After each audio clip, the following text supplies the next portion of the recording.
ওয়াকফ আইন, ধর্মের নামে দান করা জমি ও সম্পত্তি আজও রয়ে গেছে রহস্যে ঘেরা।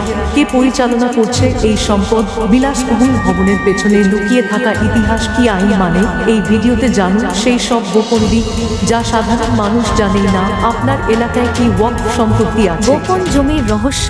আপনি কি জানেন বাংলাদেশে এমন জমি আছে যার মালিক কেউ না? হ্যাঁ, এটাই হলো ওয়াকফ সম্পত্তি, যেখানে কোটি টাকার সম্পদ রয়েছে অথচ গোপনে চলছে অন্য খেলা। অনেক জমি কেউ দান করেছিল আল্লাহর নামে, কিন্তু এখন সেসব পরিচালনা করছে এমন কিছু লোক যাদের কাজের হিসেব নেই।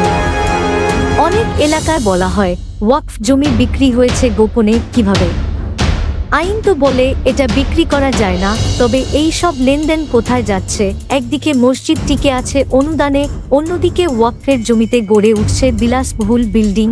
এটা কি ধর্মের নামে জমির বাণিজ্য, নাকি কিছু রহস্যময় নিয়ন্ত্রণের গল্প? আপনি কি জানেন আপনার এলাকায় থাকা জমি আসলে ওয়াকফ কিনা? কমেন্টে লিখুন। আপনি এই আইনের পেছনের সত্যি জানেন?